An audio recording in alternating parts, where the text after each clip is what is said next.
খুব মন দিয়ে শুনবে, আমরা হলাম নিমিত্ত মাত্র। ভগবান স্বয়ং হলেন কর্তা। এই সংসারের মধ্যে কর্তাকে, কর্তা হলেন স্বয়ং ভগবান। তার ইচ্ছা না হলে সর্বসমর্থ থেকেও জীব কিছু করতে পারবে না। প্রেম সে বলো। সেই গান্ডীব, সেই অর্জুন, যেই গান্ডীব দিয়ে অর্জুন মহাভারতের মহাসংগ্রামের মধ্যে বড় বড় ধনুর্ধর, বড় বড় মহারথীদের উপরে বিজয় প্রাপ্ত করেছে। করেছে তো? কার কার উপরে? পিতামহ ভীষ্ম, দ্রোণাচার্য, কৃপাচার্য, হ্যাঁ, কর্ণ, কে কে নেই, জয়দ্রথ, এক থেকে এক বড় বড় ধনুর্ধর, এক থেকে এক বড় বড় যোদ্ধা, তাদেরকে সবাইকে পরাস্ত করেছে। এটা তো হলো মহাভারতের যুদ্ধের মধ্যে। এর পূর্বেও কিন্তু অর্জুন একা এদের সবাইকে পরাস্ত করেছিল। কখন? যে সময় অর্জুন বিরাট নরেশের এখানে অজ্ঞাত বাসের মধ্যে ছিলেন বৃহন্নলা রূপে। কি রূপে ছিলেন? জোরে বলো। বৃহন্নলা রূপে। বৃহন্নলা 1 বছরের জন্য কিন্তু অর্জুন নপুংসক হয়েছিলেন, জানো তো? অর্জুন 1 বছরের জন্য নপুংসক হয়েছিলেন। কিন্নর। কেন? অভিশাপ ছিল কার? উর্বশীর। কার অভিশাপ ছিল? উর্বশীর অভিশাপ ছিল। খুব মন দিয়ে শুনবে কিন্তু, এটাও কিন্তু অনেক খুব সুন্দর প্রসঙ্গ। অর্জুন দেবরাজ ইন্দ্রের সঙ্গে দেখা করতে যখন স্বর্গে গেছে, আসলে অর্জুন কে? অর্জুন হলো ইন্দ্রেরই পুত্র। কার পুত্র? ছোটে বলো। ইন্দ্রের পুত্র। কুন্তির যে সন্তানগণ রয়েছে তারা সব দেবতাদেরই সন্তান। তাদের মধ্যে কর্ণ হলেন সূর্যপুত্র। কর্ণ কার পুত্র? সূর্যপুত্র। আর ধর্মরাজ যুধিষ্ঠির কার পুত্র? যুধিষ্ঠির হলেন স্বয়ং ধর্মের পুত্র। কার পুত্র? ধর্মরাজ।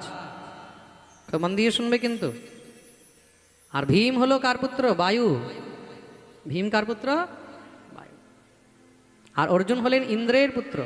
তার নিজের পুত্রের রক্ষার জন্য অর্জুন, তাকে দেবরাজ ইন্দ্র নানা রকমের দিব্য শক্তি প্রদান করেছিলেন।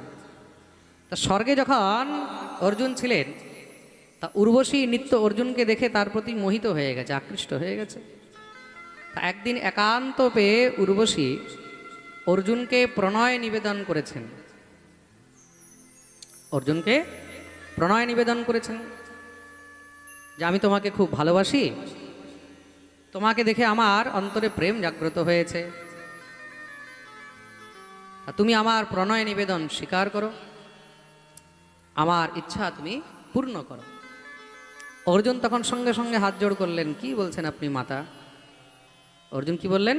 কি বলছেন আপনি মাতা? আপনি তো আমার মাতৃতুল্য, আপনি আমার মা, আপনি এই কথা কি করে বললেন?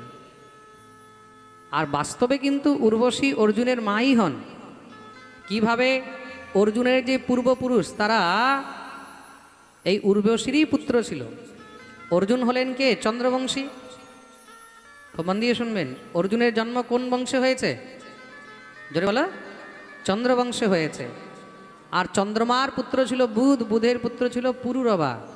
এই পুরুরবা উর্বশীকে বিবাহ করেছিলেন। যেই উর্বশী থেকে 6টি পুত্র হয়েছিল, আয়ু, শ্রুতায়ু, সত্যায়ু, রয়, বিজয় আর জয়।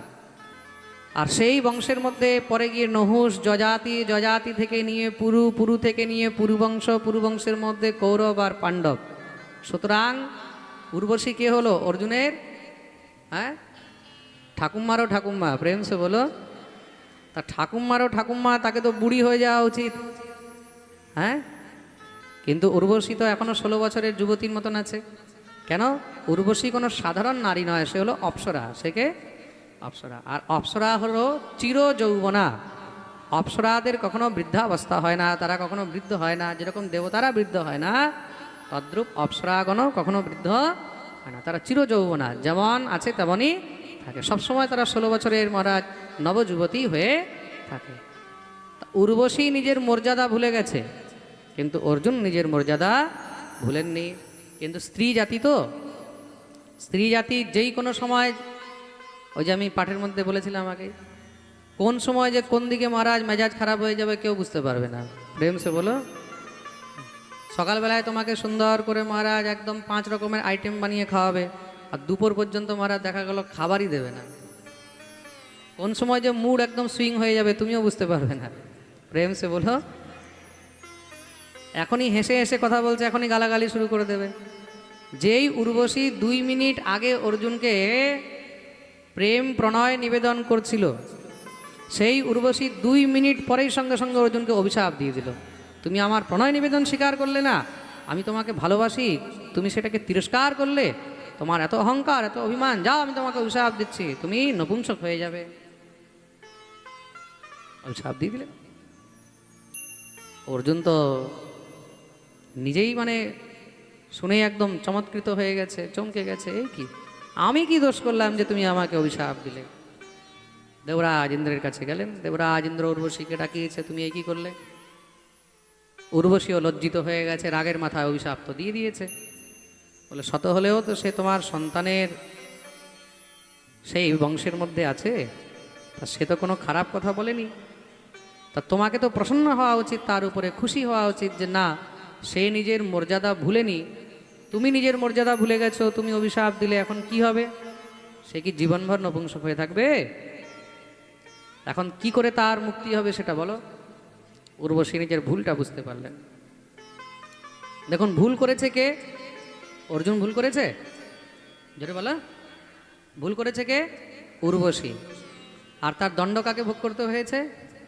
অর্জুনকে। এই জিনিসটা মাথা থেকে বের করে দাও যে আমি কোনো দোষ করলাম, আমি কোনো ভুল করলাম, তার জন্যই আমাকে ফল ভোগ করতে হচ্ছে।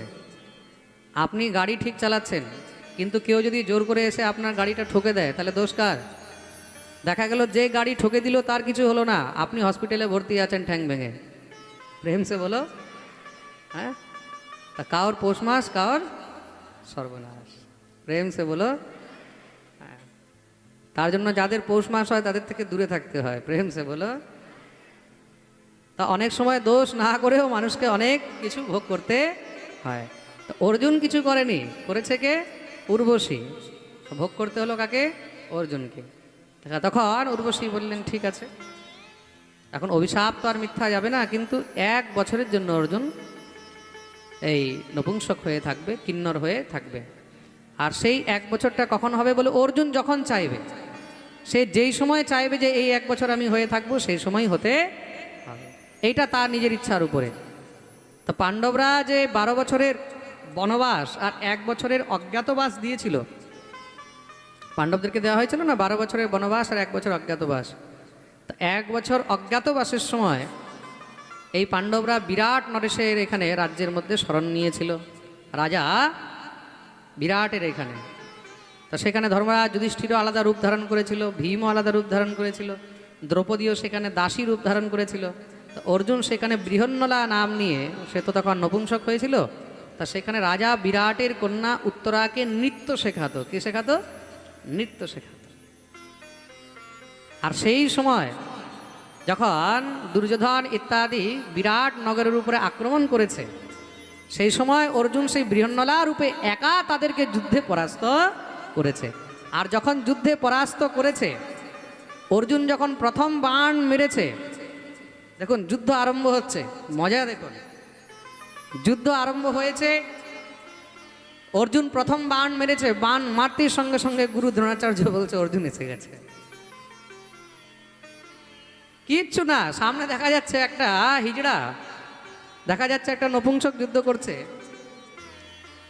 পিতামহ ভীষ্ম বলছে তোমার মাথা খারাপ হয়েছে? বলছে অর্জুন এসে গেছে। বলে না, আমি কনফার্ম অর্জুন এসে গেছে। বলে কি করে? বলে এক্ষুনি তুমি বুঝে যাবে। দ্বিতীয় বাণ মেরেছে, দ্বিতীয় বাণ সোজা পিতামহ ভীষ্মের চরণে। পিতামহ ভীষ্ম হেসে দিয়েছে, বলে কনফার্ম। কিন্তু দ্রোণাচার্য তুমি কি করে বুঝলে যে অর্জুন? বলে আমি বুঝবো না, ট্রেনিং তো আমি দিয়েছি। প্রেম সে বলো, ট্রেনিং তো আমি দিয়েছি, শিষ্য তো আমার, চেলা তো আমার। আমার চেলা প্রথম বাণ কোথায় মারবে, কিভাবে মারবে, এটা আমার থেকে ভালো আর কেউ জানে না। শিষ্য যুদ্ধ করতে এসে প্রথম বাণ তো আর গুরুর বুকে মারবে না, প্রথম বাণ কোথায় মেরেছে? চরণ। যার বোঝার সে বুঝে গেছে। প্রেম সে বলো। তার জন্য অর্জুন অর্জুন সংসারের মধ্যে শ্রেষ্ঠ ধনুর্ধারীদের মধ্যে নাম হলো কার? একা সবাইকে পরাস্ত করেছে। দেখুন এই কথাটা বলার আজকে প্রয়োজন কেন হলো? অর্জুন সেই গান্ডীব দিয়ে কিন্তু সবাইকে পরাস্ত করেছে, বড় বড় মহারথীদেরকে। আর ভগবান শ্রীকৃষ্ণ যখন এই ধরাধাম পরিত্যাগ করে গেছেন, সেই অর্জুন নিজের গান্ডীব নিয়ে যখন যদুবংশীদের যে পত্নীগণ, যদুবংশীরা তো সব যুদ্ধে মারা গেছে, তাদের যে যাদব পত্নীগণ, তাদেরকে নিয়ে যখন যাচ্ছেন ফিরে, তা রাস্তার মধ্যে জঙ্গলের যে কোল ভিল বনবাসী আদিবাসীরা, তারা অর্জুনের উপরে আক্রমণ করেছে আর অর্জুনের সঙ্গে যুদ্ধ করেছে। সেই যুদ্ধে অর্জুন তাদের কাছে পরাস্ত হয়ে গেছে। গজব কথা দেখো। আর সেই সব নারীদেরকে তারা হরণ করে সব ছিনে ঝপটে নিয়ে চলে গেছে। আজ অর্জুন কাঁদছে কেন? অর্জুন আজকে বুঝতে পারল যে আসল বল আমার গান্ডীবের মধ্যে নয়, আসল বল তো আমার গোবিন্দের মধ্যে ছিল। যতক্ষণ পর্যন্ত আমার গোবিন্দ আমার সঙ্গে ছিল, যতক্ষণ পর্যন্ত আমার ঠাকুর আমার সঙ্গে ছিল, ততক্ষণ আমার গান্ডীবের মধ্যে বল ছিল। আমার গোবিন্দ ছেড়ে গেছে, আজ গান্ডীবও কোনো কাজের। প্রেম সে বলো। বাস্তবিকতা কি? আমরা নিজের মূর্খতার কারণে ভাবি আমি করছি বা আমি করেছি বা আমার জন্য হয়েছে। বস্তুত এটা পূর্ণরূপে মায়া। আমি আমার বলতে কিছুই নেই সংসারে। আমি কিছু না করছি, না করতে পারবো। যা করছে সব ভগবান করছে। ঈশ্বর আমাদেরকে মাধ্যম বানিয়ে করছেন। ভগবান অর্জুনকে মাধ্যম বানিয়েছেন।